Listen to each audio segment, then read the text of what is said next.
Can everybody hear me? Yes. Tell me yes in the comments if you can hear me. All right, good deal. Hey, everybody. Good morning, Miss Cindy. How are you doing this morning? Good morning. I'm doing really well. How's everybody? Oh, wow. The chat is just hopping this morning. Guys, wow, it's 11 o'clock. We're about to get started. This is awesome. All right. Well, everybody, welcome this morning to the Green Ember Gala. We are so excited to have you here joining us.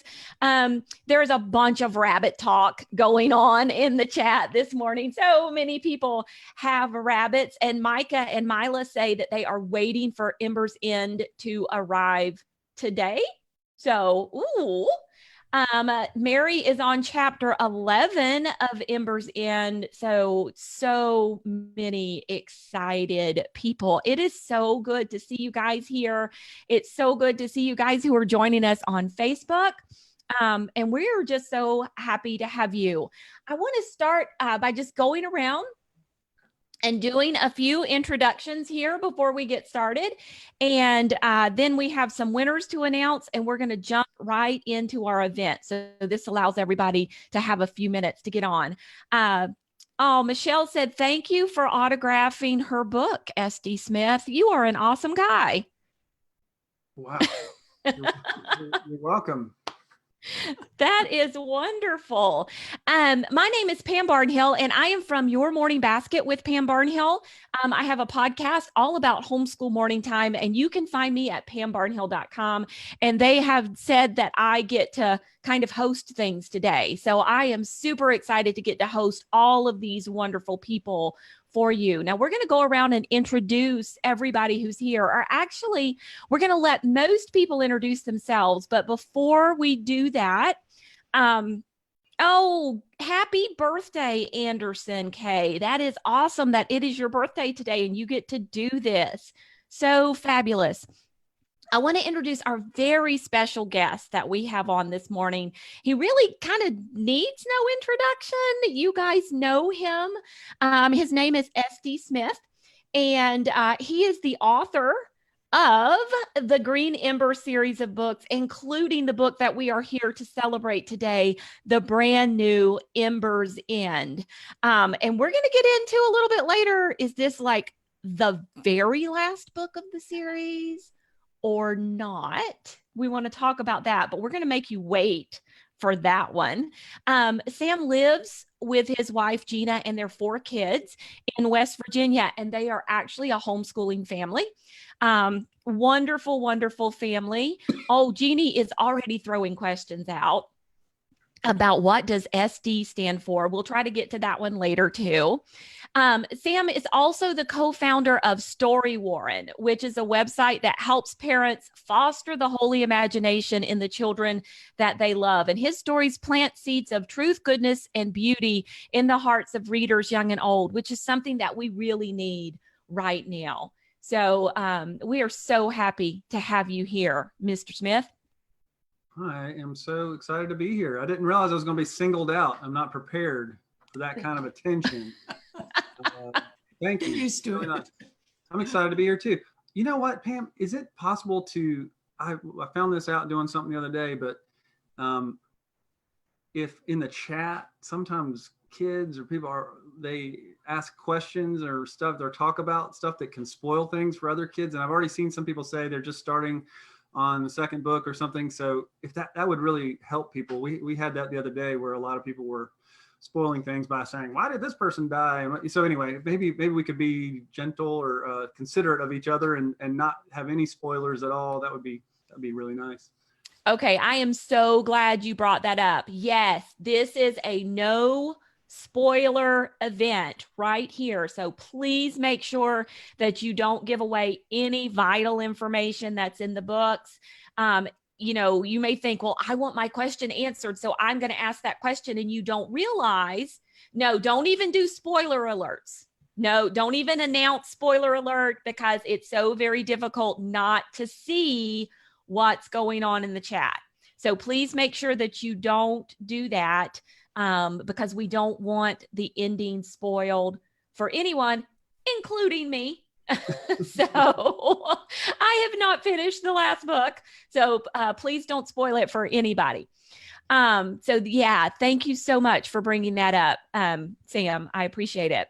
Okay, let's go around and let's let the other ladies here introduce themselves. And Nana, why don't you tell us who you are? Well, I don't have that much time, but I am a lover of art, and especially pastels. It is my sort of mission to bring it to everyone. There is a wonderful art that I enjoy teaching, and I hope that everyone that paints with me today will become a lover of art also. I look forward to it. Awesome. Thank you so much, Nana. We love Nana's art, and having her come and do it's so soothing, guys, just to watch, even if you're not doing the art with her, which I never get to on these events. Okay, and then also another very lovely lady is joining us today, one of my favorite nature study teachers. Tell us who you are, Miss Cindy. Hey there, you guys. I am Miss Cindy West, and I do love nature study. So we're going to do some nature study together today, and you can do nature study with me a lot if you like over on nosweatnaturestudy.com. We do these kinds of lessons all the time over there.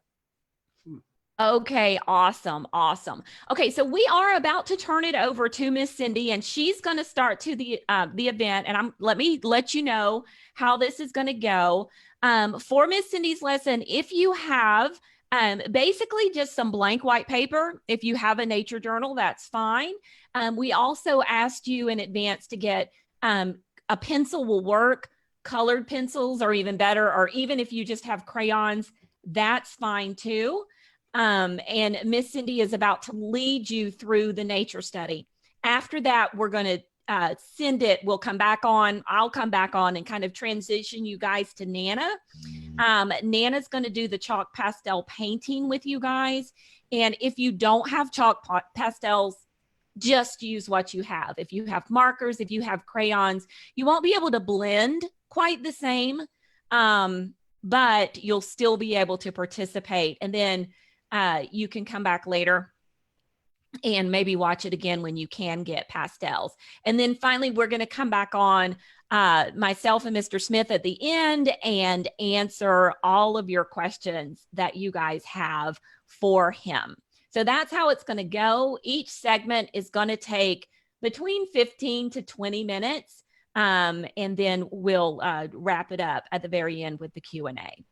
Okay, so before we start, the last thing I want to do is announce the winners of the Green Ember giveaway. And this was sponsored by Mr. Smith.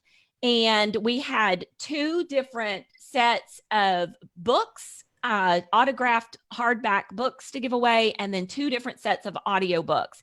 So our winners of the autographed book sets was at Learning with Enchantment on Instagram and Mariel Housepain. Those were the 2 ladies who won the autographed book sets. And then our audiobook winners, Karen at High G Haven Homeschool and Amy Hall. So congratulations to all of you guys for winning these awesome books. And then as you guys are posting about the event today on social media, we ask you to use the hashtag rabbits with swords so that we can all see each other's beautiful artwork and share together.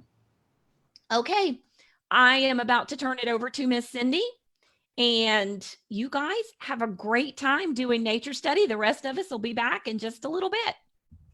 Okay, hey there, everybody. So I'm seeing a lot of familiar faces over in chat, and I am so glad to see you guys today. It is awesome. Lots of you have done nature study with me before, and if you haven't, we have so much fun together. So my first thing I usually do is ask you a question. If you're able to chat with me, that would be fantastic. If you can't chat with me, don't worry about it. You could say it out loud if you wanted to instead. That's completely fine. Okay, so my question to you is, what do you know about rabbits? Now, I'm not talking about Pickett. I'm not talking about Heather and all the other characters in the Green Ember series. I'm talking about actual real rabbits, the kind you might see during a nature walk or at a nature preserve or a zoo or something like that. What do you know about rabbits? Okay, I'm seeing they're adorable. They eat carrots. They're soft. They hop. They dig up your garden. Yes, sometimes they can. They live in burrows. They have long ears. They are mammals. They are fast. Wow, you guys are giving me so many things that you know about rabbits that I can't even keep up. That is amazing. Okay, next question. Question number 2. Where do rabbits live? We already mentioned one word where they live, but the word I'm looking for in particular is a word that is used in the Green Ember series, and it's not burrow. Yeah, I just saw it. Yes, a warren. A warren is a group of burrows where lots of rabbits can live together. All right, I'm going to share my screen in just a minute, and I'm going to show you just a couple of things. The first is rabbits coming out of their burrow. Okay, burrow, remember that's just one hole, and then a warren would be several holes that all kind of meet together. I'll show you a picture of that in just a few minutes. This is going to be a video, and it's only about 1 minute that I'm going to have you watch it. And then I'm going to ask you a very particular question. So you need to pay close attention to the video. Okay, let me share my screen and pull up the video. Here we go.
Okay, stop sharing my screen. Okay, so I saw lots of people saying, so cute, I want a rabbit. Some of you have rabbits. I noticed before the class started, some of you actually have rabbits. That's awesome. Okay, well, my question wasn't so much about the rabbits. My question is about a predator. Did you just see a predator? Who was the predator you saw? Yeah, you saw a dog. And if you're familiar at all with the Green Ember series, there are predators of rabbits in that series. I thought that video was so cool because not only did it show us the behavior of rabbits coming out of their burrow, but it showed us that predators are always kind of lurking around. They know that rabbits are in their burrows. They can use their sense of smell. And that dog was looking around to see if he might find some food in those rabbits. Oh, yeah. Okay, so we mentioned that rabbits can live together in a series of burrows called a warren. I have a couple of pictures that I want to show you. We're just going to look at them quickly, and then we're going to take those pictures and we're going to create our own nature journal page similarly. Okay, let me share my screen again. So this is an example of what a warren can look like. I want you to notice that there are several different entrances, one over here you can't see, several different entrances in which the rabbits could enter the warren, okay? And within all of those entrances, you can actually end up in rooms. If you're familiar at all with the Green Ember series, you know that there are lots of different ways that the rabbits get into their warrens and different rooms in which they meet, right? Hey, here's another sample. This one is a little bit more real life here. This is what we call a cross section, you guys. A cross section is when you have a picture of something and it's almost like you cut it in half to be able to see the inside of it. Picture a cupcake for a minute. If you were to cut a cupcake straight down the middle and open it up, you would have a cross section of your cupcake. That's kind of what you're seeing here. But I want you to notice again, we have several entrances, and those entrances, this one kind of circles around and comes through into this tunnel. And you can kind of see that there are various rooms in there and various places that they can go and escape. So if a predator were to come into one area, likely they could go through another tunnel into another room and escape out a different hole. Isn't that cool? All right, one more picture. This is similar to what we're going to do for a nature journal page today. Notice that we have some ground. We've got a cross section. That's what we're going to make. Don't start drawing just yet. We have some ground, we have some above ground, and we have holes to enter the burrows that lead into a warren system. Okay, let me stop my share. And I want to remind you, you need some blank white paper, okay, or your nature journal. If you are a student of mine, you might already have this. You can certainly do it in that. You need some colored pencils. Crayons will work. Markers will work. And really your chalk pastels would work if that's what you have with you today. Or a plain pencil. It's okay. Colored pencils or something else with color are going to allow you to do some color in your creation. We're going to create something that looks like this. I'm going to pull it up on the screen for you. It does not matter what size your paper is. You can have small paper, you can have large paper. You're just going to prepare your paper to draw what you see here. But let me show you something really quickly. This is going to be our final project. Do you see how I left some space over here to make notes? Don't make the notes just yet because I haven't told you everything about rabbits just yet. As you begin to draw your warren, I do want you to leave a little bit of space on the side for some note taking, especially if you are an older kiddo or one who's really good at writing already. It's really, really important for you to understand that we are creating a nature journal page. And so beyond just a piece of artwork, we're doing something to help us remember things scientifically that we're learning about rabbits right now. Okay, so the way I started my drawing, let me pull up my chat and see if anybody has any questions before I move on. Okay, very good. So the way I started mine, I kind of drew a ground line and I would leave little breaks in the ground line so that I could have little humps that kind of served as holes. Now we're being pretty ambitious to do this entire nature journal page in 15 minutes.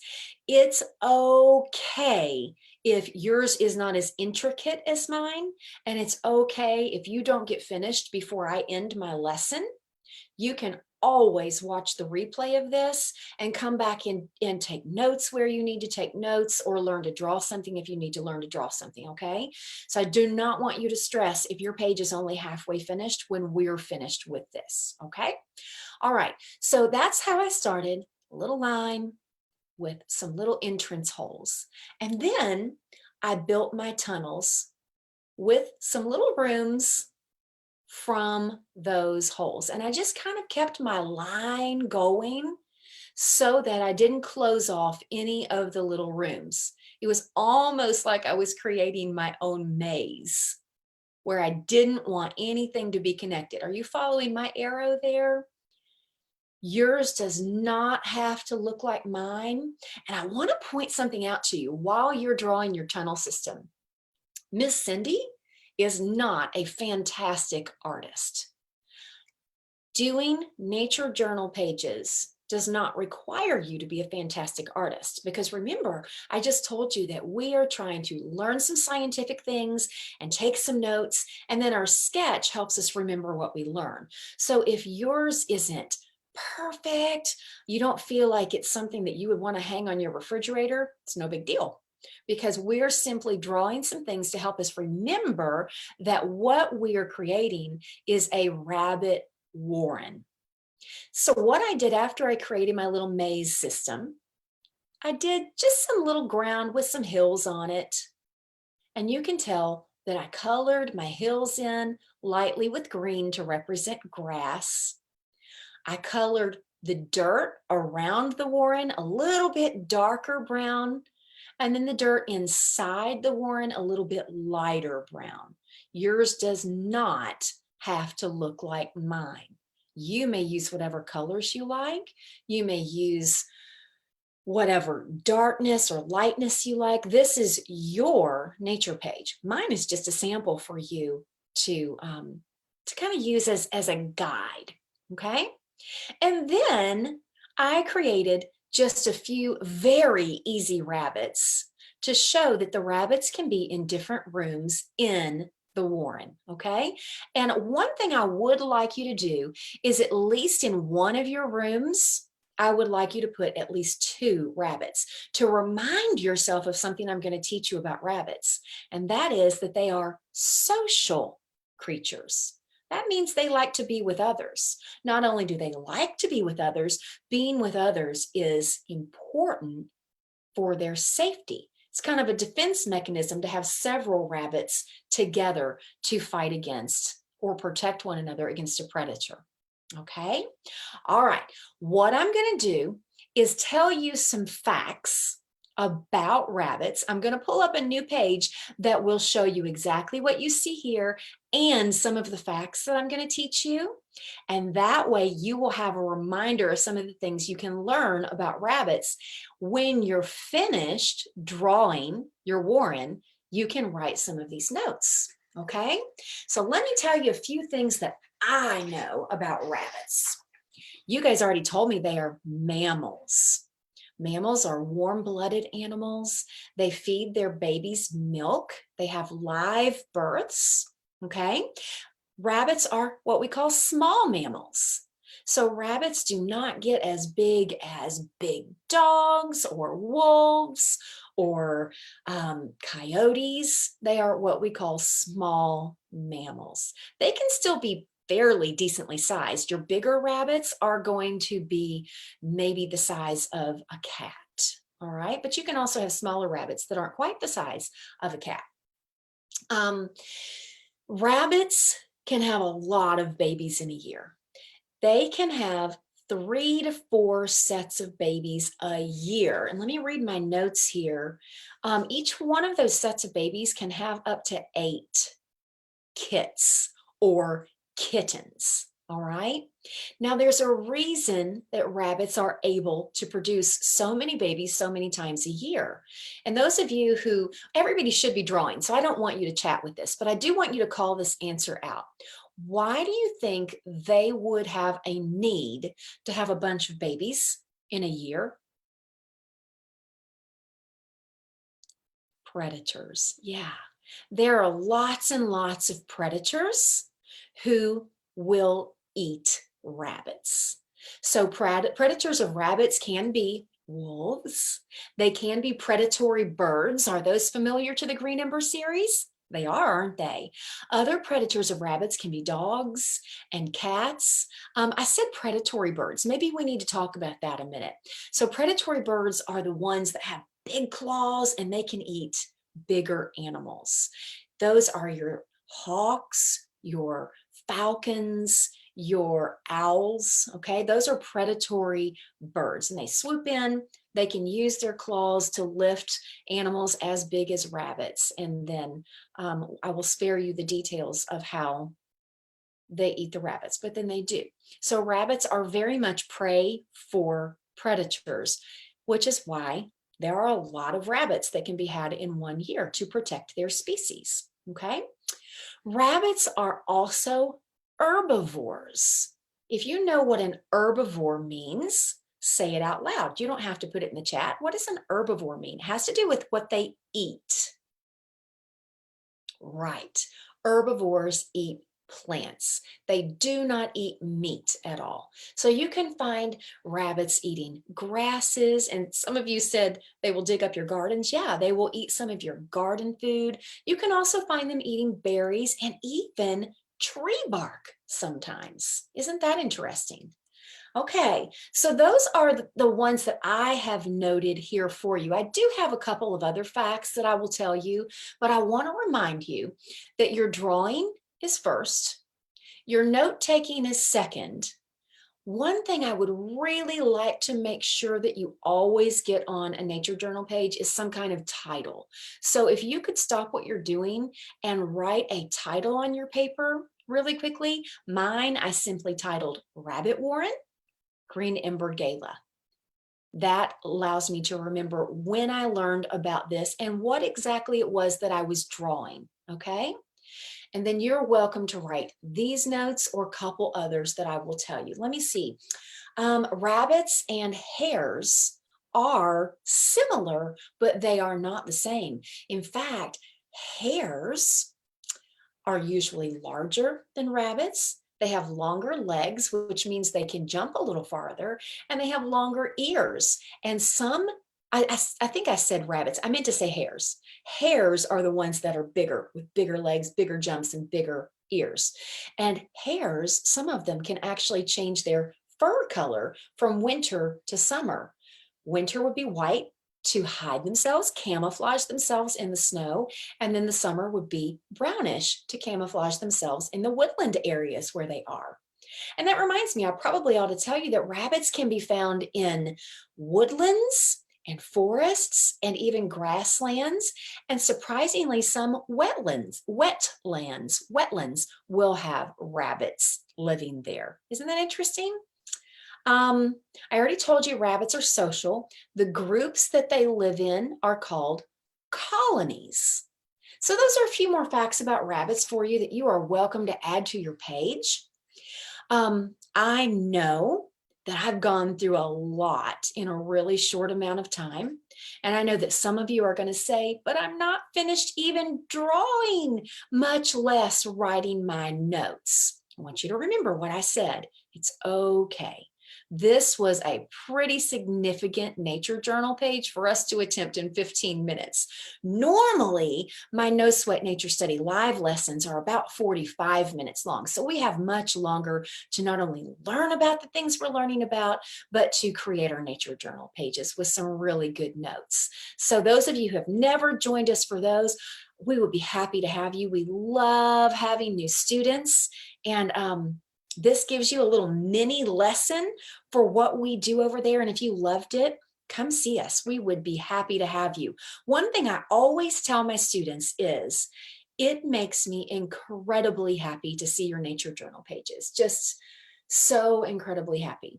So if you not only will hashtag rabbits with swords, which I believe is what Miss Pam told us to do, I would love it if you would tag me at Our Journey Westward. That's where you can find me on Facebook and Instagram. And that way I will be absolutely sure to see your nature journal pages. And sometimes I even share those on my pages with other people. Okay. So if you'll do that for me, I would so appreciate it. And right now, really sorry for those of you who aren't finished. We're going to go ahead and end this part of our lesson so that Nana can come on. Okay, thanks, Miss Pam. Hey, Miss Cindy, I was wondering, would we be able to share your pictures of the drawings in the Facebook group? And yeah, I think we could. Yeah, and send it out with the replay as well. And that way, if they wanted to take the time to look at yours and finish later, they could do that. That is a wonderful idea. Yes, we can certainly do that right after the event. Okay, so we will be happy to send those out to you guys. We'll put them in the Facebook group. On the Facebook event is actually technically what it's called, and then we'll send it out in the replay email as well. Okay, Awesome. so Nana, we're waiting on you. There she is. Okay, well, we are going to transition now. Bye, Miss Cindy. And we're going to turn this one over to Nana so she can help us do our paintings. And then when we're finished with Nana, we'll be back with Mr. Smith. So, Nana, take it away.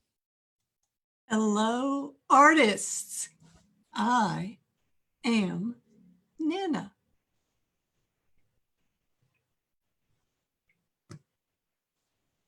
Are we on? Okay. I'm sorry.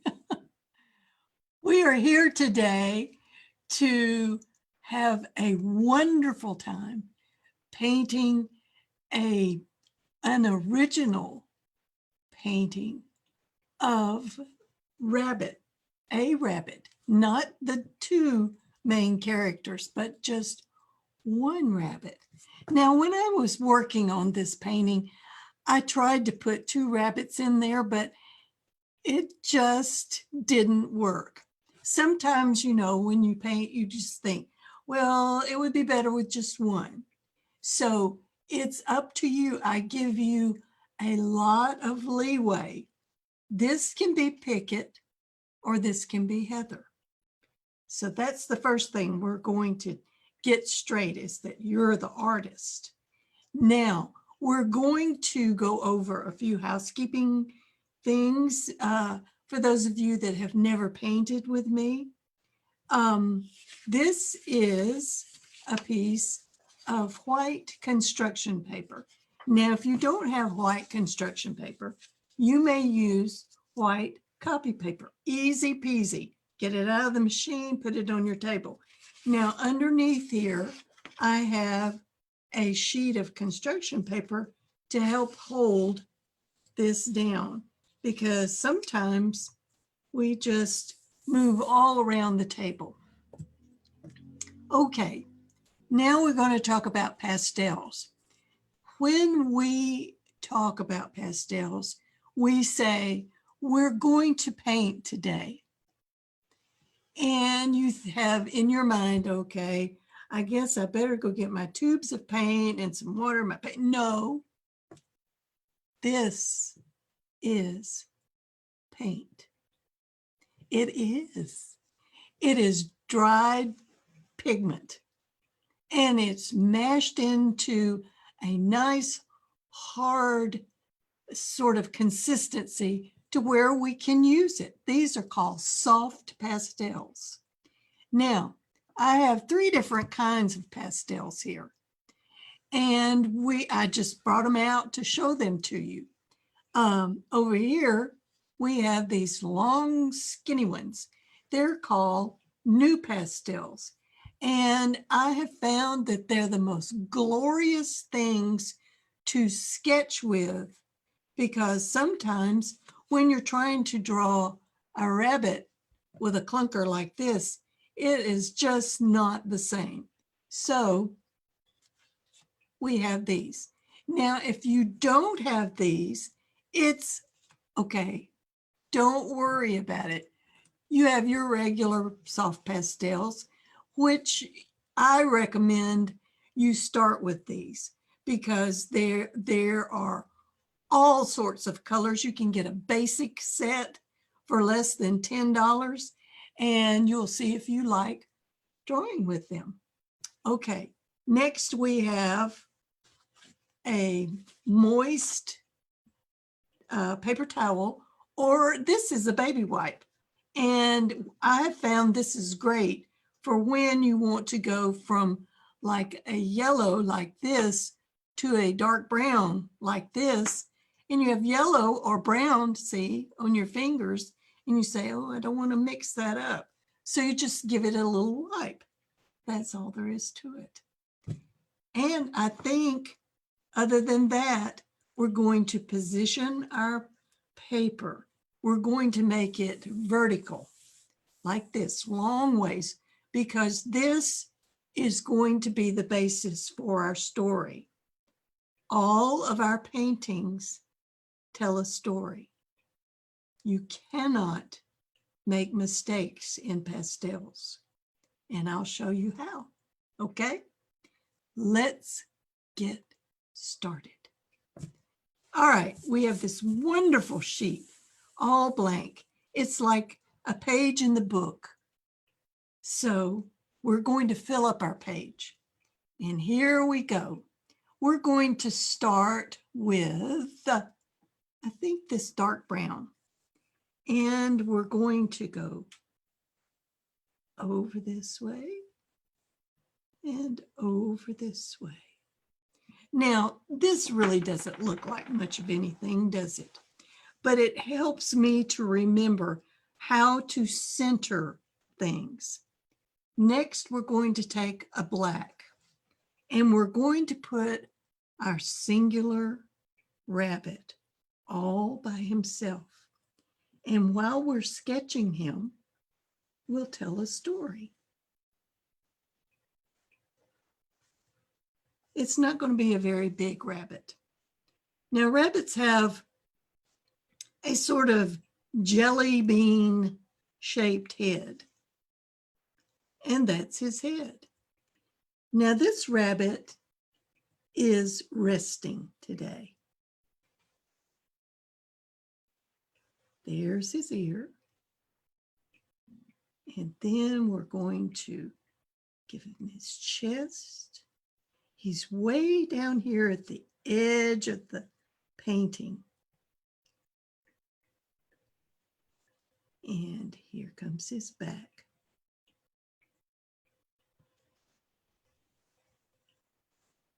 No bunny tail. Here's your rabbit. Now, take your pastel and carefully watch. Now, I didn't go to the edge, and there's a reason for that. Look at this wonderful chalk on the tip of my finger. This is your painter finger. You can go in here and you can smooth in all of the color that you need. Now, as you can tell up here on his ear, I got outside the lines. Oh my goodness. That's okay. Don't worry about it. It gives it a painterly effect, I always say. Okay. Now, this poor little rabbit is all by himself. Now, let's make a story. We're going to start with a rust-colored pastel. This rabbit has been traveling, and he's come to a very secluded, do you know what the word secluded means? It means that it is a place where he can be alone. There's nothing around, no predators, nothing to bother him. All right. So he has been running away. Maybe, what do you think? All night? He could have been. And so we're going to let him rest and sit in the morning sunshine. And I'm spreading the sunshine around him.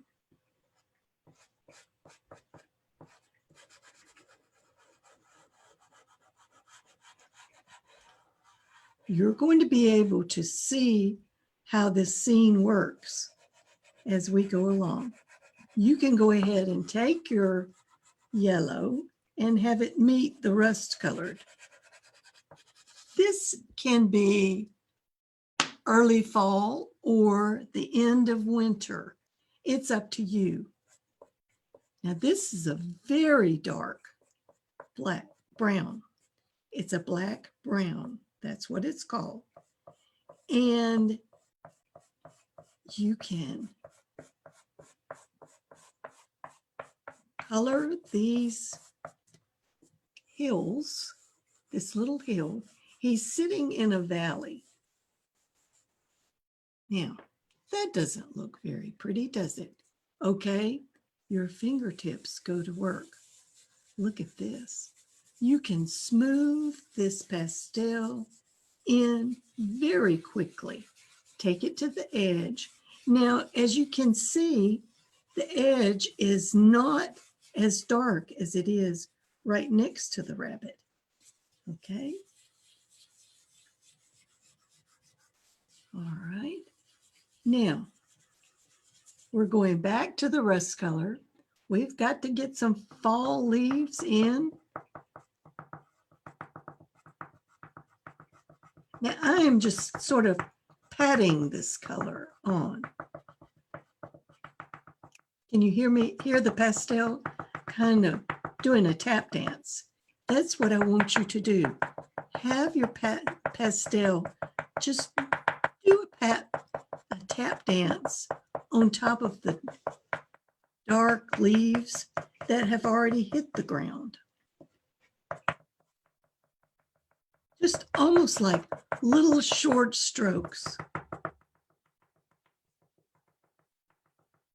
When you have more time, you certainly can fill it in better, okay? Now we're going to go to a gold, and we're going to get a gold up here. And maybe just some streaks. All right. Now, as you can see, I have pastel, dark pastel on my fingertips.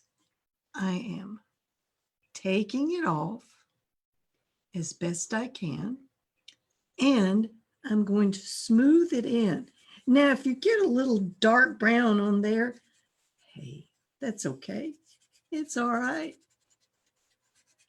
The rabbit doesn't mind. We're just going to smooth this in just a little bit. Leave the leaves, okay? Leave the leaves. Now we're going to put in some magnificent trees.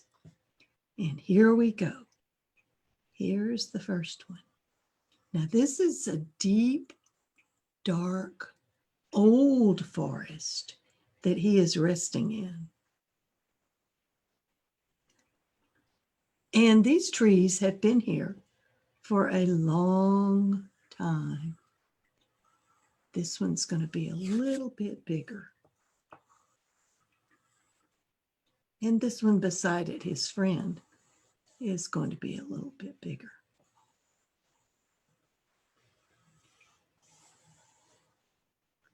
And we have a few more semi-skinny ones over here, all the way to the edge. All right. Now, we have a lot of work still to do. I'm going to take a dark green. Now, if you don't have one that's this dark, don't stress over it. Get your darkest green. And you've got to sort of make a good place for these trees to grow, which is some dark green undergrowth, okay? And we're going to take it all the way across the road, not tall yet. And we're going to go up this side of the opposite hill. Now, okay, this is a green. It looks very bright, very bright. And it's going to go on very bright. And you look at it and your eye says, oh, no, Nana, I really don't like that. Well, we can fix it. But first, we have to put it down, don't we? And then we're going to smooth in some other colors, and it's all going to be just fine. If you don't have these exact colors, that's okay. I'm sure that the pastels or the pencils or whatever, even crayons, are beautiful colors. There we go. If you can, go all the way to the edge.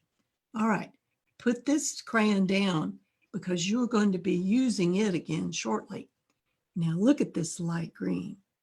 Isn't it just wonderful? It just looks like spring. And you're going to go right over this really bright green that you put down. And see how it just makes the whole forest come to life. I like this color a whole lot better, but it needed its friend up underneath here to really make him shine. Okay, now, as you can see, there's white there. We're going to fix that. Don't worry. All right, we're going back to the bright green, and we're going to turn it on the side like this. Okay. Now, if I've gone too fast for you, like Miss Cindy said, you can watch this and go back later and redraw even your painting. It's up to you. Now, this is going to be different. This is going to be maybe a fir tree, sort of like a Christmas tree in the forest. And there's going to be one over on this side.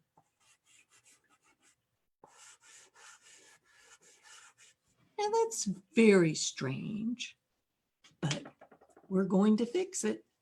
I'm going to take this gold and I'm going to go ahead and put it in right here, only about halfway up. And if you go over the fir tree, it's fine. It's fine. Look at that wonderful color on those fingers. Let's gently, gently smooth this in. You can even go over the fir trees just a tiny bit. That's fine. That's just fine. Let's get some of this good dark color from here. Okay, now we're going to go to the light green.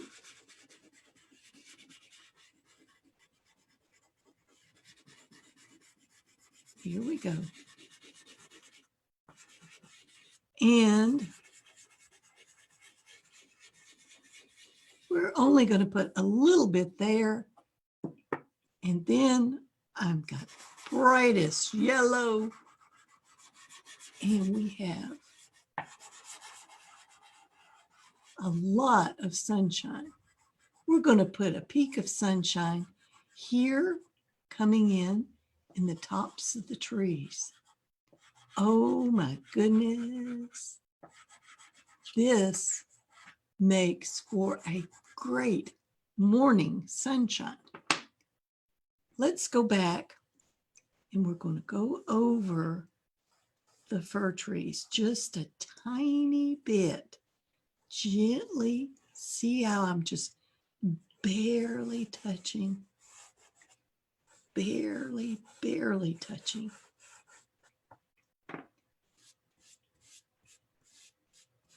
And you get just like, oh, there's some fir trees back there. There we go.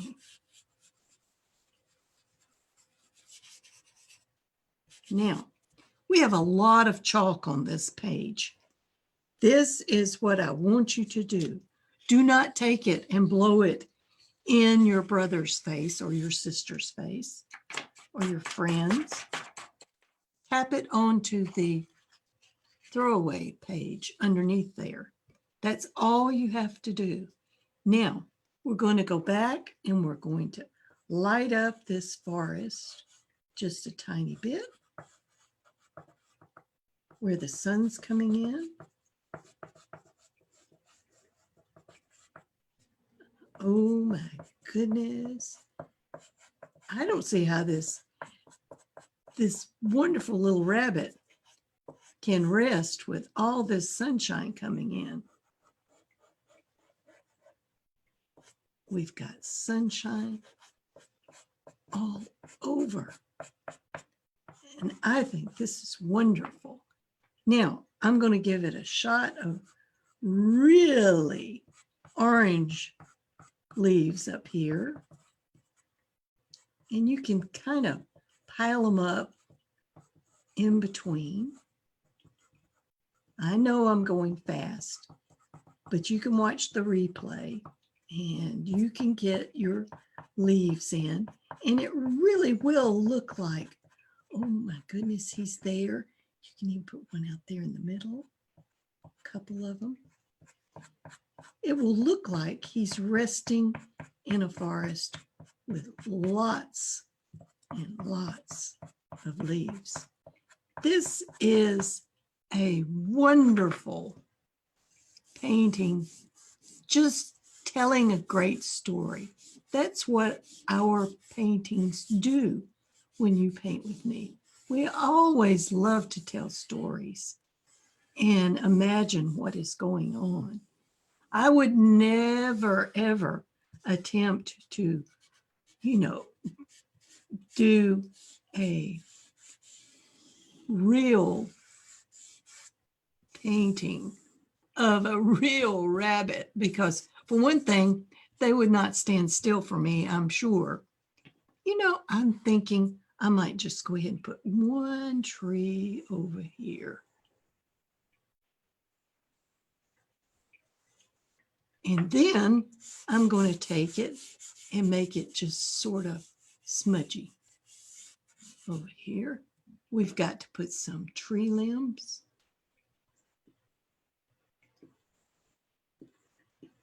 Here.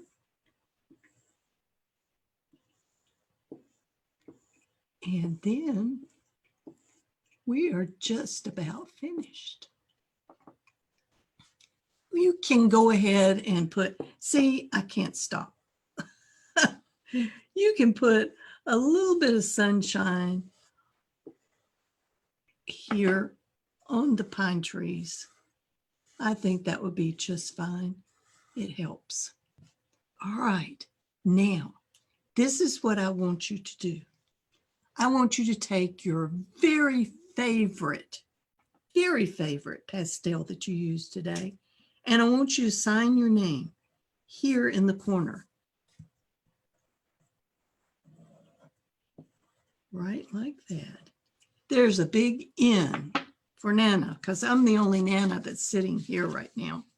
And then I want you to turn it over, and I want you to name your painting. Always name your painting. Always, always. You can put Picket resting, or Heather resting, or just Rabbit resting. They're trying to decide what their next adventure is going to be, and today's date. So you'll always know when you pick up this picture that this was the date that you painted with me and had a good time. I have so enjoyed this, and I'm glad that you're with me. Please make sure that you take a photo of your artwork and send it to me at chalkpastel.com, because we love to just do happy dances around the table whenever we get pictures. We also have a special Green Ember page and on the blog at chalkpastel.com with more spring rabbits and a week of Easter art. This has been great fun. And please know that I love each and every one of you and keep you in my heart during these times right now. And always, always remember, you are an artist. Oh, Nana, that was awesome. Thank you so much. I love that particular painting. It turns out absolutely beautiful. Thank you. So all that great blending and the wonderful use of the light in there. So it is so, so fabulous to see. Okay, guys. Well, you guys have done a wonderful job sending in your pictures or sending in your pictures, sending in your questions for Mr. Smith. And so we are going to move on to that portion of the event right now. Jessica, I did not get to do a painting yet. But you know what? My kids don't get to watch these things live because of like it sucks up my bandwidth and I can't like monitor the whole thing going on at the same time. So I'll do it with them later. We'll all do it later. All right. So let's see if we can get Sam back on here and get him ready to go. Now there he is. Oh, and he has on his bunny ears. Okay, let's see what we can do here. I did want to say to you guys, I have seen, oh my goodness, I have seen so many people who have been concerned about the fact that they are running behind on their paintings or their nature journals. And so the only thing I want to say to you guys is don't fear, because you're going to be able to watch the replay and then you can pause Nana if you need to and catch up with her and things like that. And if you're still working on your painting right now, or your nature journal page, that's totally okay. You can do that while Mr. Smith and I chat together. The other thing I'm going to do is I'm going to kind of go off camera right now. I'm going to make Mr. Smith big and make him the one that you can really see. And let me see. I'm going to do that. And then Miss Dawn, I know you're watching. Make sure that you tell me that I've clicked the right button. And then I'm going to be off camera, which is my favorite place to be, asking the questions. Okay, I did it right. How are you doing, Sam? I am so good. I'm pumped up. I feel like now I understand about rabbits. I learned a lot. I always learn so much from Miss Cindy whenever she does an event. So yeah, I know. I was sweating. I was like, how many rabbit facts did I get wrong? Like, I was thinking, like, oh my goodness, I'm finally going to be found out as a total ignoramus of rabbits that I actually am. So, whew, but that was awesome. Okay, well, that's really funny because one of the big questions that we have had is why rabbits? Why not squirrels? Why not puppy dogs? Why not something else? Why rabbits? Why rabbits? That's a great question. Well, I am not like a big rabbit. People are often disappointed because they're like, oh, do you raise rabbits and do you train them to fight in your backyard and all that kind of thing? That would be so cool. I wish that was a true story, but I cannot tell a lie. So we started out really simply in that I used to tell my oldest child, who was a toddler then, and she's turning 17 in just a few days. But when she was just a little girl, I used to tell her stories of all kinds. And one day we were on the porch and there were rabbits hopping around in the yard. And I just started telling her a story about a rabbit. And she was an older sister. She had a baby brother. So I told her about an older sister rabbit and her young brother. And so that's how it was born. And she just loved the story. And so I would tell her, every kind of little opportunity I got. And that grew and grew and grew. And that was the beginning of the Green Ember. It was just stories I told my kids, and the rabbits, they were just there. It was meant to be. Okay, well, so here was another question that came up that I thought was interesting. So you've chosen to make your main characters rabbits. And then, of course, they have enemies in the book, which are the rabbits' natural enemies, wolves and hawks, birds of prey. And why no other animals?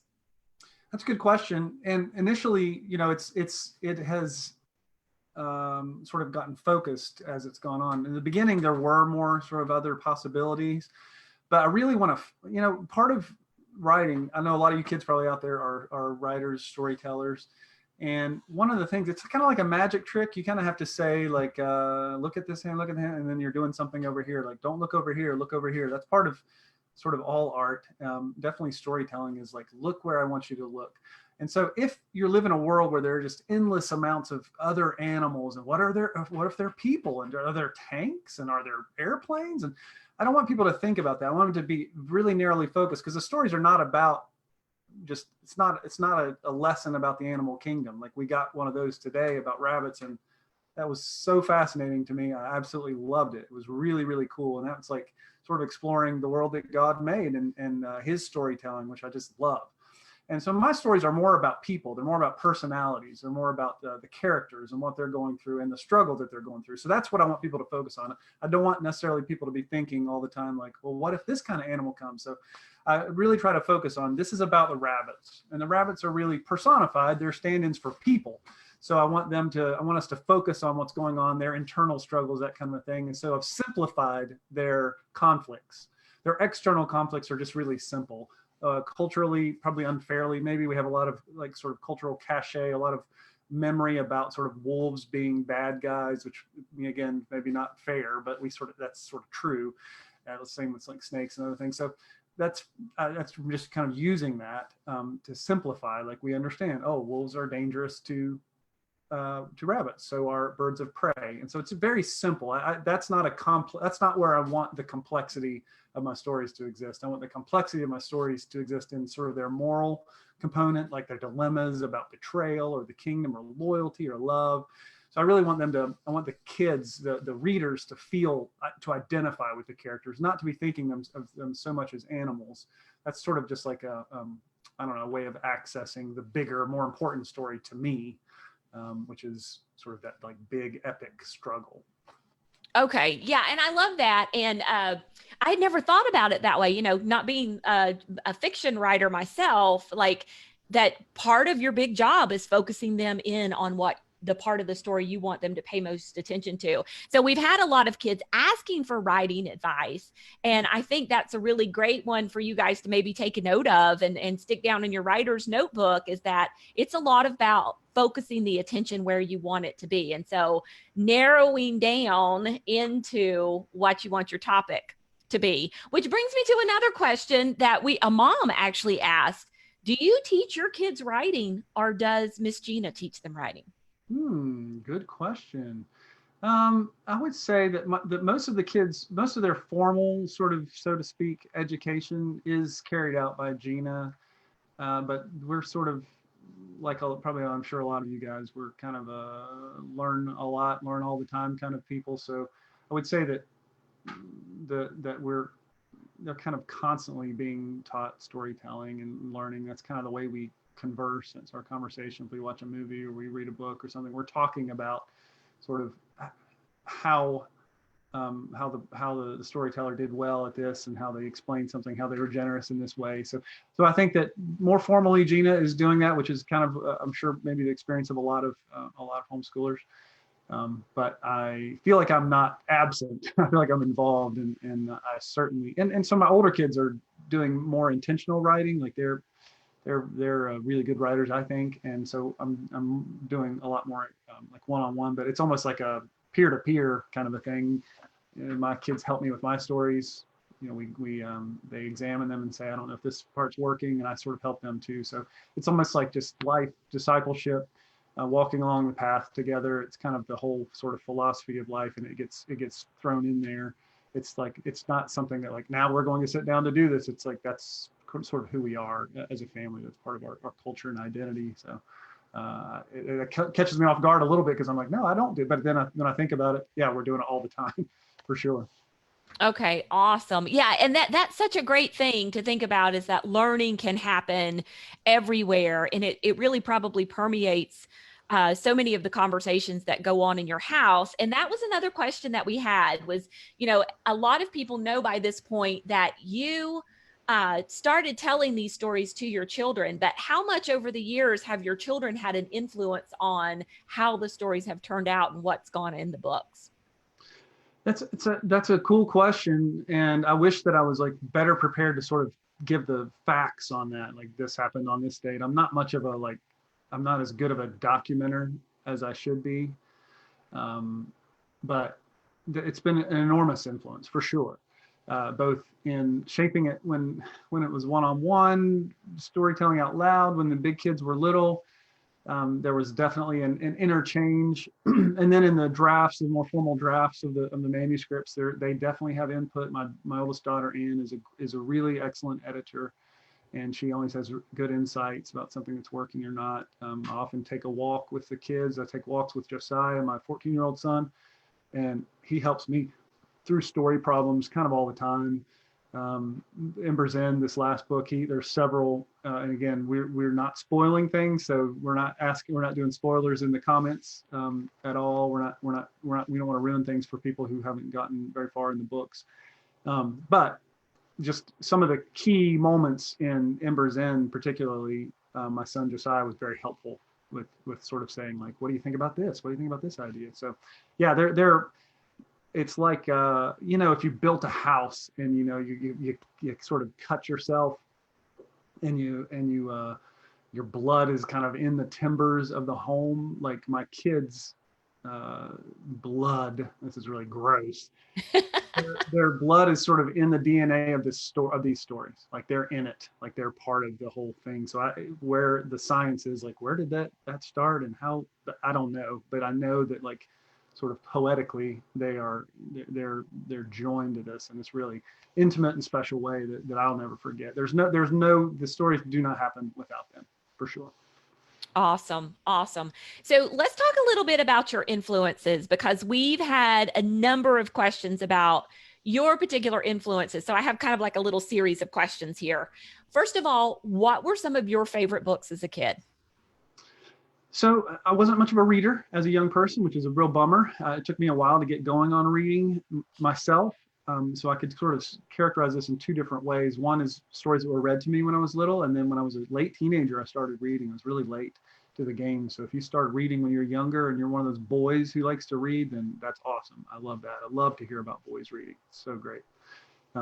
But so early on, big influences for me for sure were Lassie. I loved Lassie as a book read aloud. I loved anything with like Star Wars, Star Trek, that kind of thing. I loved speculative fiction, fantasy, science fiction.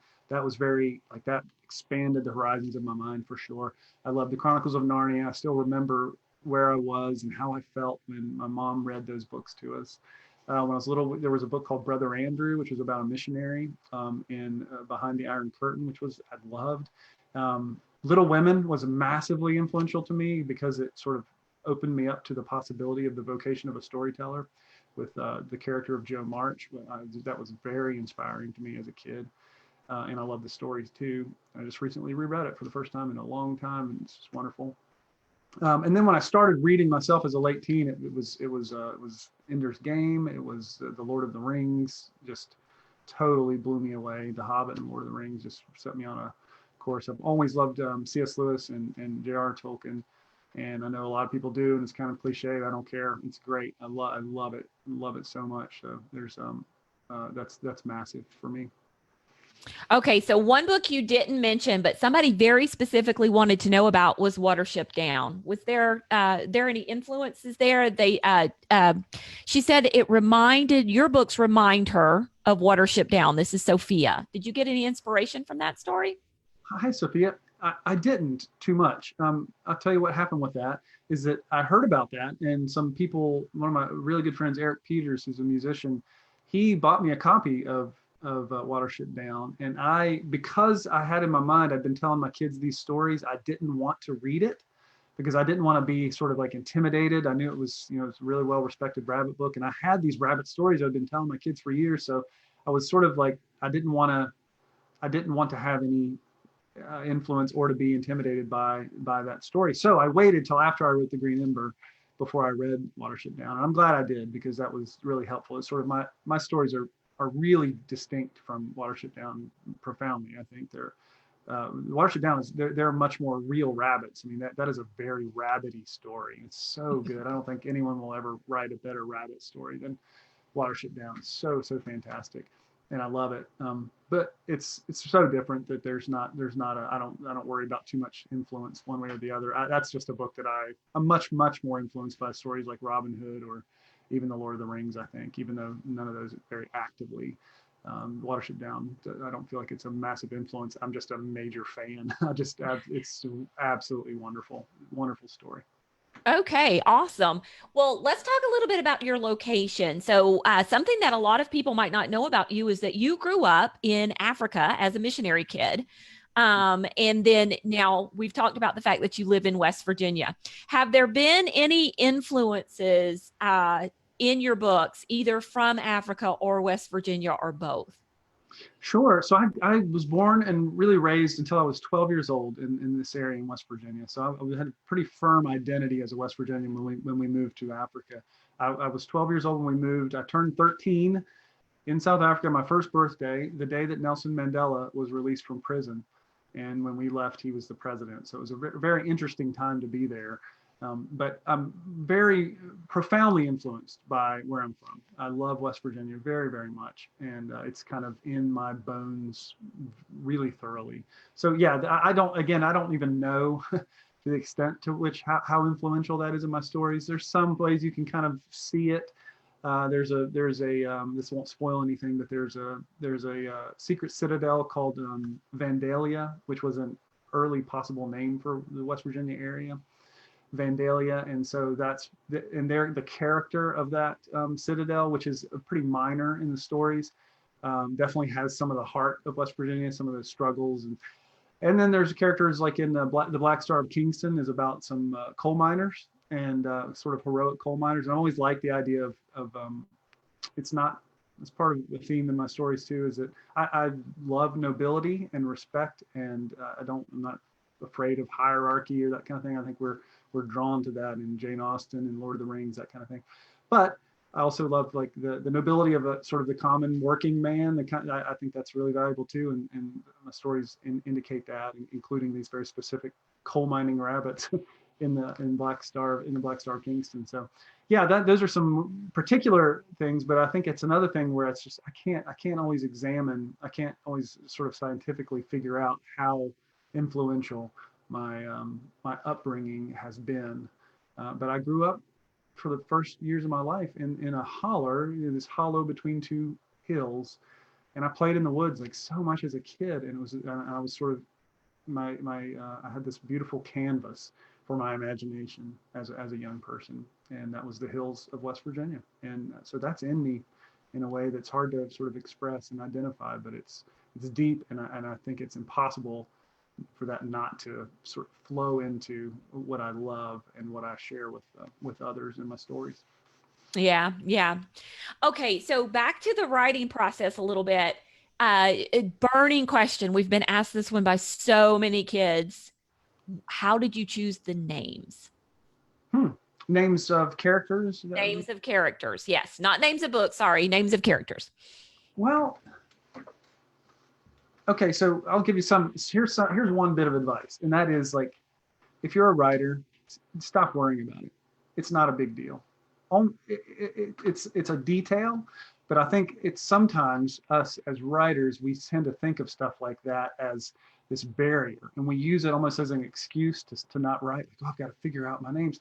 Call the character something and write, and work on it later. That's not a big deal. It shouldn't slow you down too much. Then again, trying to think of a good name, that's fine. Names that we love from stories are often because of the weight of the characters, what they do.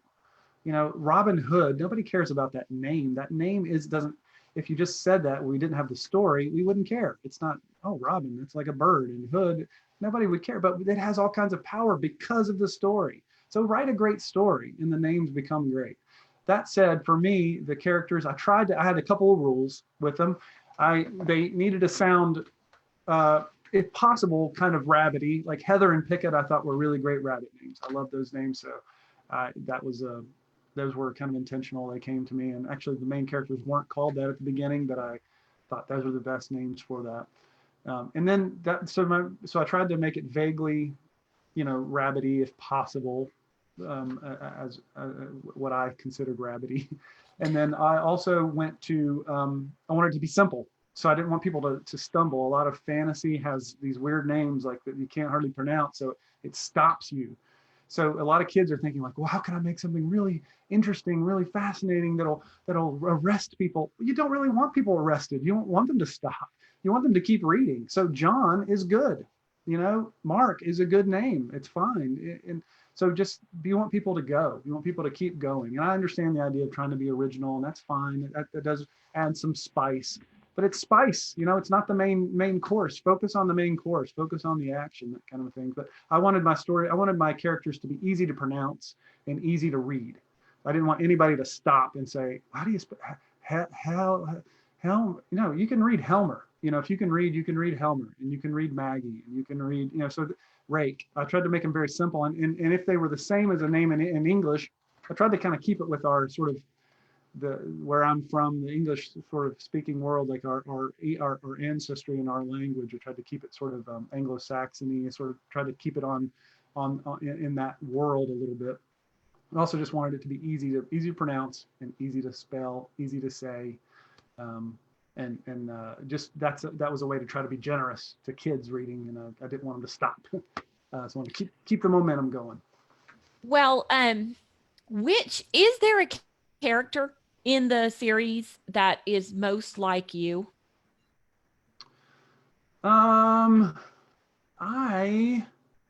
don't know. They have all the characters have, you know, most of the main characters have something from me in them, and I think, you know, that's one thing about being an artist or being an author, storyteller. You sort of hold these complexities within you. You want to hold a lot of nuance, and we tend to be a little bit more introverted and introspective. So we're seeing things, and maybe we over-examine ourselves, and it actually is pretty liberating to kind of get out of our own heads. And that's one thing that's cool about storytelling, is you're sort of like, you're working on something that's for other people instead of like, oh, thinking about yourself all the time, which is a bummer. But there's complexity. So a lot of these characters hold different aspects of my character, what I love and what I care about. And I don't know, I really identify with Heather a lot in the stories. I mean, she's a girl, so I don't identify her that way. But I want to be like heroic and fight and stuff. But I love her struggles. Like, her fears are kind of my fears in a lot of ways. She feels responsible. I'm a middle child, but I've always felt like, for my younger two siblings, very protective, and Heather feels that way, feels responsible. She feels she's older. I've always felt that kind of like older brother syndrome, which has some really good things to it. But also, if you read the parable of the prodigal son, you know, the older brothers can kind of be on the wrong side of things. And so I struggle with those sort of struggles too. And but so probably Heather. I think probably Heather is maybe my main, the main person. I don't think about that too much, but if I had to pick, it would probably be Heather. Yeah. Okay. I thought this was an excellent question, so I'm going to ask you. This is from Grace, who is 8 years old, and Grace said she recently read a book called Bud Not Buddy. And the author of this book said that he listened to a lot of jazz music while he was writing to inspire him. So do you listen to any music while you're writing? And if there were a theme song for the Green Ember, what do you think it would sound like? Great question. First of all, I love Bud Not Buddy. That is a story that my kids read and told me, you got to read this, Dad, you got to read this. And eventually did. So it was backwards from what, you know, is normal. But I love Bud Not Buddy, and it makes perfect sense. That has so much to do with music, that story, and so much to do with jazz music. For me, I don't listen to a lot of music when I'm reading or when I'm writing. I struggle to sort of, I've got to get lost. So I can, sometimes I have in the past, but less and less. I don't listen to a lot of music because I think too much about it. I need the silent palette. I need that, like, to be clean. It's almost like, you know, sometimes it's hard to work at your desk if there's a bunch of messy stuff all over the place. Like, I'm thinking about that, so I just sort of need it to be clear for me so that I can. And for some reason, I get distracted by sounds and noises. So if there's music going, I start thinking about it. Especially if there's words, I definitely can't do anything with words. Sometimes I've listened to like a soundtrack or something, or epic, or like Irish music, that kind of a thing, but not very often. I'm not one of those people. I know some people can just like listen to like loud music with a lot of words, and I can't. That's too much going on for me. I gotta use my limited powers to focus on the stories. What about the theme song? Have you ever given any thought to what a theme song for the Green Ember might sound like? Yeah, I wrote it. I know what it sounds like. It's no, I like music a lot. I do love music, and I've written a lot of songs, and so I've written some songs from the story. So I haven't really thought about actually at one point I did think about like a playlist for Ember's End, but I never kind of got around to doing it. And some songs that would maybe remind me of that would be like Andrew Peterson has a song called Dark. Is it called The Dark Before the Dawn? The Dark Before the Dawn, that would be one. Johnny Cash has a song called When the Man Comes Around. Those are specifically for the end of the stories. Those are a couple songs I can think of. There's one by Arthur Alligood called Darkness to Light. Is that what it's called? So those are three that I would put on the Ember's End playlist for sure. Okay. Okay. So I thought this was a fascinating question. So I'm going to kind of ask this one, and we're going to move into a few detail oriented questions about the books themselves, and then a little bit about the Smith family and wrap it up. But are there any corollaries between the events in the stories and historical events? Were you inspired by any events in history? Not actively, no. I've pretty intentionally tried not to do that. Okay. And it's the same thing with sort of influences from other books. I didn't actively imitate anything. But we're made up of all this stuff that we experience and hear. And I do love history, and I read a lot of history. I pretty intentionally tried not to make it exactly like it, but I think I swerved into a few things I've heard later.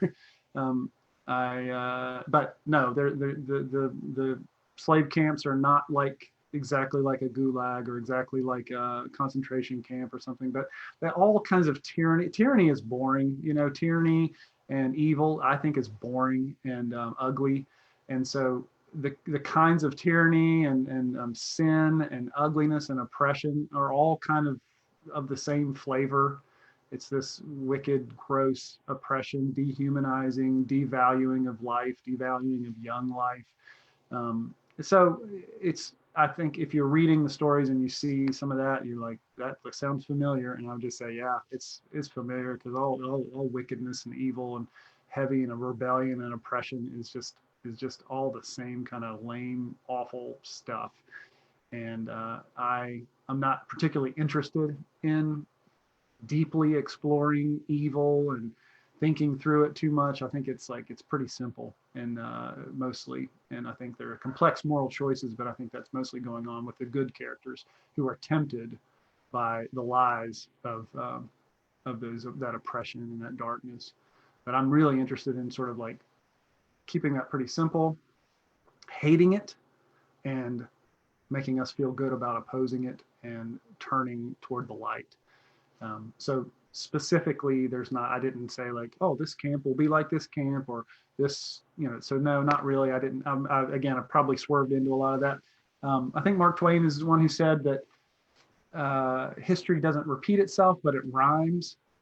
So I think all kinds of goodness and all kinds of evil have this sort of rhyming to them. And there's this kind of something going on there that's beyond just, it feels like a story because I think it is an actual story. So when it reflects the properties of a story, which have these sort of rhymes of repetition going on throughout history, that doesn't surprise me a whole lot.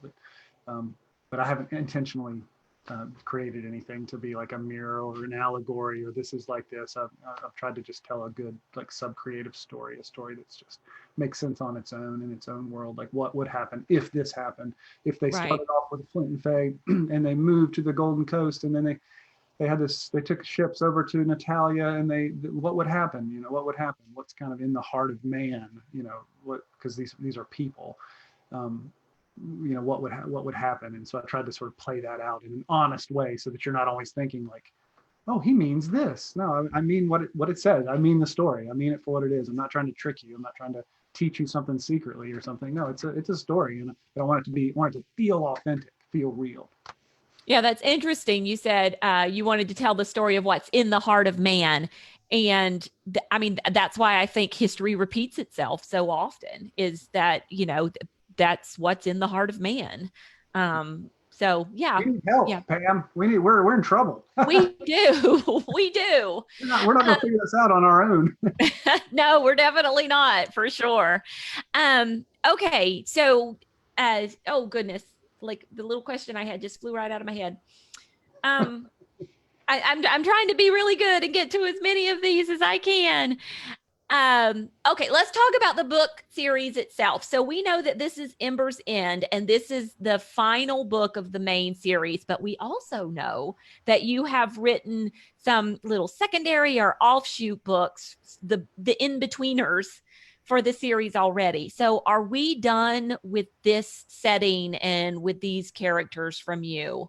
Or are there potentially going to be more in this world?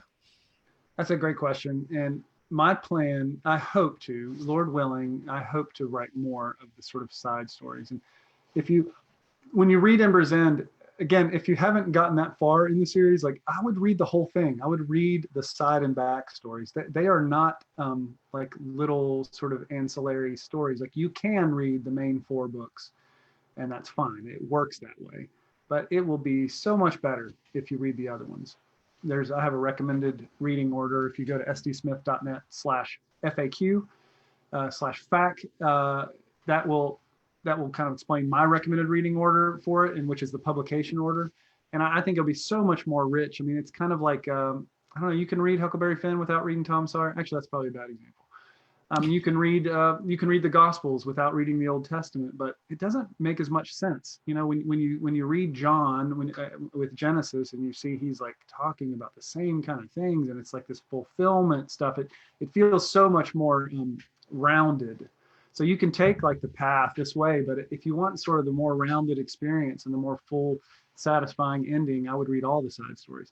Myself, that's a plug for reading all the side stories, because a lot of people just skip them or don't know about them. So I think that it's so much better, and I've heard that from other people too. So but yeah, I would like to do more. I've written 2 backstories called the Tales of Old Natalia, the Black Star of Kingston, and the Wreck and Rise of Whitsun Mariner. This is my series where I do long ridiculous names for the titles, and I plan to write another one of those. I sort of previewed that a little bit in the last book. There's Prince Lander and the Dragon King. Is that what it's called? Dragon Wars. Okay. So I want to write that really bad, and I'd like to write one more Joe Shanks book. These are side stories. So the Green Ember takes place at the same time as what's it called, The Last Archer, and then there's Ember Falls. And I wrote a book that's kind of similar timeline to that, which is called The First Fowler, which just came out recently. And then I want to write another one that goes along with Ember Rising. I don't have I'm not positive about the name of that. So I'd like there to be a little trilogy of those. And then if you've read Ember's End, you realize that Joe Shanks has he has an ending in there that he's a first person point of view character in that for quite a while. So that's my goal, is I'd like to write one more Tale of Old Natalia at least, and one more Joe Shanks book at least. And then honestly, Pam, I have like a million ideas in that world. Awesome. So I don't know what I'll do with that. I would love to write more. I've got some very specific breadcrumbs that I've left open that a lot of people are tuned into. Like, please tell me, what is this character? Where, and I know, and I got to leave you a little bit. I mean, I hope Ember's End is a satisfying ending, but there's a little bit, there's more going on there. I've left some doors open that we can explore, both back into the side, and I hope that I get the opportunity to do that. So yes, hopefully more to come. Awesome. Okay. Yeah, you did a great job of answering so many questions that people had right there. Okay. So compelling question right here. What is your favorite snack? Ooh. So that's a great question, and I'm so glad to be relieved from talking about the Green Ember all the time. My favorite snack. So are snacks like sweets? Is that okay? It just said favorite snack. I would think, Mr. Smith, whatever you like to snack on. Okay, I really love chocolate chip cookies. I'm gonna go. Oh, yes. I'm a big fan. It's so simple and so perfect. It's like we don't need anything else. We can just like hot from the oven chocolate chip cookies. Yeah. I Oh, love it. that sounds so good. I like nachos too. I like a nacho, and actually I do like vegetables. I like broccoli and cauliflower and carrots. I do enjoy that. So That's a very rabbity thing to That I say. was going to say that's rabbit food. All the Um, parents are like, whew, thankfully he said something good for you. no, it's totally okay. I was just wondering if you liked jalapenos on your nachos. Oh, no, I'm a very mild. I like mild. I'm so disappointed. I'm a wimp. I'm such a wimp. You want my brother Josiah, who's like a real man. He'll eat anything. And when we travel, he's always wanting, well, he never gets to because it's always like, let's go to Subway and get a tuna sandwich for me.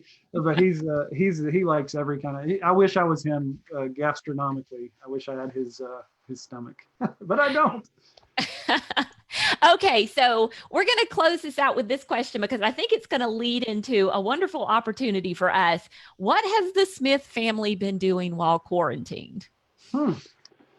Great, great, great. I will think about that. We have been, for maybe a lot of homeschoolers experience this, it's not been, I mean, it has been dramatic, but it's probably been less dramatic change Yeah. for us in some ways because we're used to being together. We like being together a lot. We haven't had some of the challenges that maybe some folks face with that. We're sort of used to it. We feel the strain and we fight and all that kind of stuff too. Not being able to go anywhere. Yeah, that's a bummer Yeah. more for some than others. But we've been around, and honestly, for me, because this book's been coming out, and because of the work that we do, I've been very busy.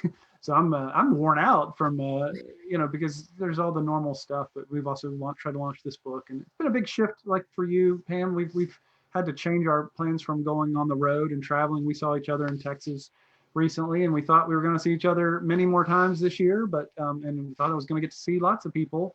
We were going to do a tour of California and tours of all over. We had a lot of travel plans. So we didn't travel last year, so we could travel this year. So it's been a big adjustment. I don't want to downplay the adjustment, but I think the family's been good. We've been figuring out ways to like everybody, like trying to figure out ways to worship, and we've been trying to get into good routines there, and communicating with our church family, and trying to help take care of neighbors and all that kind of stuff. And we actually we've pulled the trigger on something we want to do for a long time, which is we're doing our victory garden, which a lot of people are doing, but we're starting to we've got a neighbor who's kind of plowed up and tilled up an area, and we've got some fencing, and we're working on that. So that's kind of fun. We like it. This is a challenge in so many ways, and I know it can be stressful for a lot of you kids out there, and it is for us too. And that's what characters face adversity. They face challenges, and we've got an opportunity to kind of show up as the kind of characters that we want to be. And I don't always do that. Sometimes I blow it at that. But the cool thing about stories, about characters like you, whether you're 3 years old or 98 years old, is that you're a character in a story, and that your story's not over. That you may have come to the end of like a bummer of a chapter, a really difficult one, and that might be more intense than just like inconvenience. We can't go somewhere, or I can't do this or that, or my birthdays, or I can't graduate, or those are difficult. But some of us will be facing sickness or that kind of thing, or a loved one being in danger, and we've got to be brave. That's tough. Yeah. That's tough for us as adults, tough for you as a kid.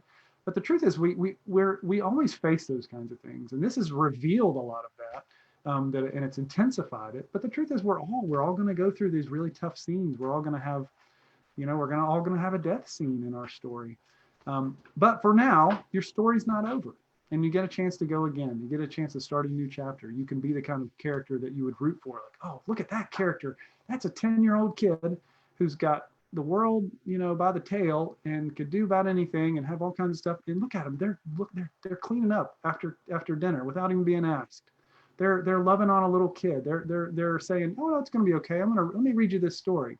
They're praying with someone. They're thinking of ways to love their elderly neighbor. That's the kind of characters I'm sure a lot of you kids are. And I just think that's awesome. And I would say, keep that up. Be bold, be brave, think of others, try to think about others, and try to love others. And so I'm giving out that advice like an expert, but I'm also, I hope that God willing, I want to take that advice. I want to be the kind of character that will look back on this time and say, well, you remember that worldwide pandemic, that nothing had been like that really in the history, where we had so much communication, such a unique experience. And what did we do? Did we love one another? Did we care for one another? Did we do things that make us proud. And when we blew it, did we change? Did we grow as characters? So cool opportunity. And I think us as Smiths, we're right there in the story with the rest of you. I love that. I love that you're looking at this as an opportunity to show up as the kind of character that that you're supposed to be. So yeah, that's great.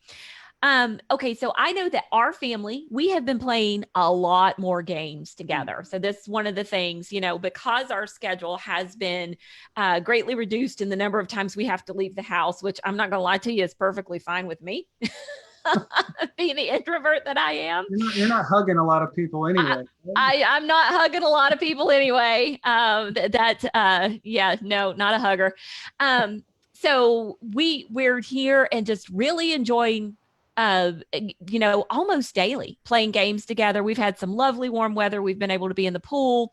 Okay, no. Let me change that. My children have been able to be in the pool. It's still too cold for me.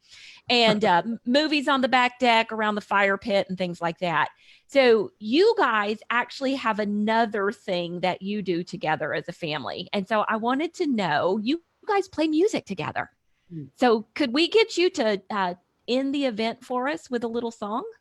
I would love that. Sure. We're not professional by any means, but we goof around with it. And all the songs that you hear, that you read about in the stories, I mean, most of them I think all of them I have a melody for. And sometimes we play and sing those. And yeah, I would love to. I would love to sing a song. I'm going to invite my beautiful wife, who asked me this morning, am I going to be doing anything here? And I said, no, of course not. Of course not. No, I did check. I'm not a total villain. I did check with her, but yeah, we'll sing a song. This is my wife, Gina. Hey, Miss Gina. So, Pamela, this is a song called, this is a song that's in all the stories. And it's the just a song of the mended wood. And it's this, I think it's kind of appropriate in a way. I hadn't thought about this, but it's appropriate in a way, just what we were just talking about, Pam, because it's got lament in it.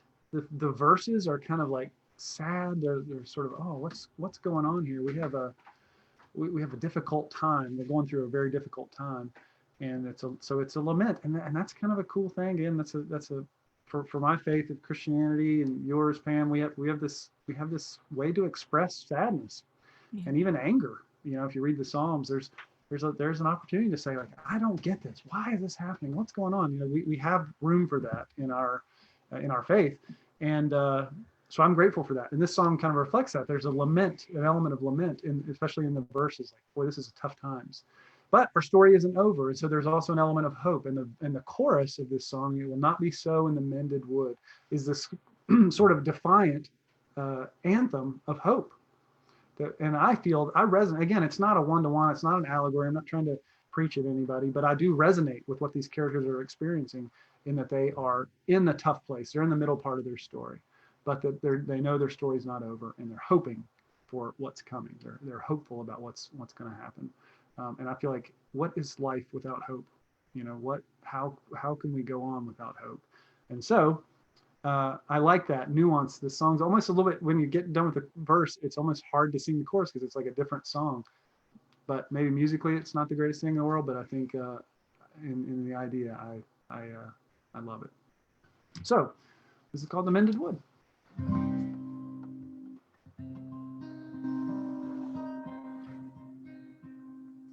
Skies once so blue and beautiful are littered with crass-cruel foes. Their bleak black wings beat a dreadful beat over sorrowful songs of woe. Songs of suffering and cruel murders, all lament and never a voice, raised in grateful gladness to the heights, never reason to rejoice. But it will not be so in the mended wood. We'll be free and glad again. It will not be so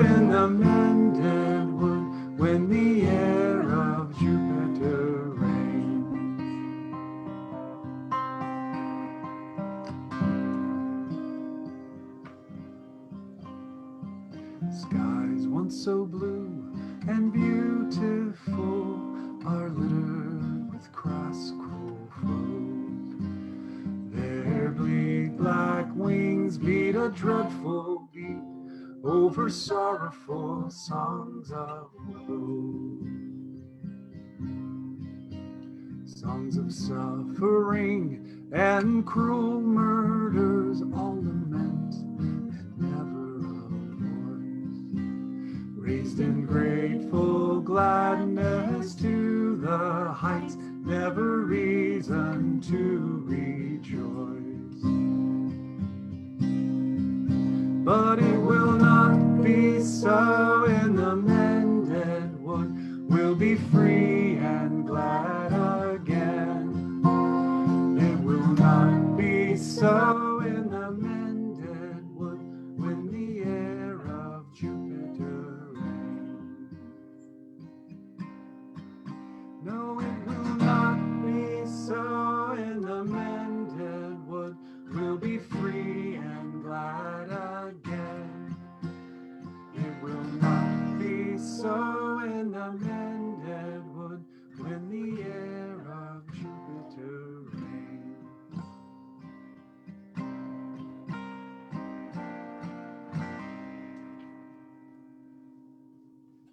Oh, thank you guys. What a lovely gift. Thank you so much, Miss Gina. I appreciate that. So many people loving the song, loving your playing, and loving your singing as well. So that was a treat, Sam. Thank you. Oh, thank you. It was a pleasure. Well, ladies, Nana and Cindy, if you would like to come back on and join us, I'm gonna let me see. There we go. Cancel the spotlight. And I know I'm not alone in saying thank you so much to SD Smith for joining us today. When can we get our hands, if we don't have it already, when can we get our hands on Ember's End? It is available now. It released on Tuesday, and so you can get it from anywhere you like. Amazon, our store, sdsmith.net/store, and yeah, it's out there. It's out there, and the audiobook is coming soon. The audiobook is out in a lot of places. It's not out on Audible right now. I'm glad you mentioned that because we've been asked about 8,000 times about that. So we don't know. We submitted it to Audible quite a while ago, and we're just waiting for them to release it. We're not able to sort of speed that up, and I wish we could, but we can't. So we'll let everybody know in my newsletter, on my social media when it's available. But the cool thing about audiobooks, if you like audiobooks, is you can get all of my audiobooks on Hoopla.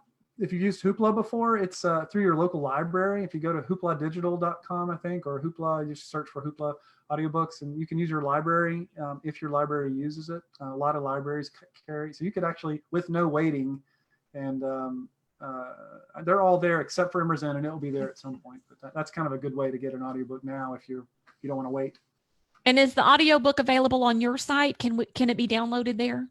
It is, yeah. Okay. It is. It's you might want to get it at another place that has a better player or something. You have to kind of download from our store and use it, which is fine, but it's not as good of an experience as getting it from Hoopla, for instance, or from Overdrive or Libby or Audible or one of those things. But it's still good.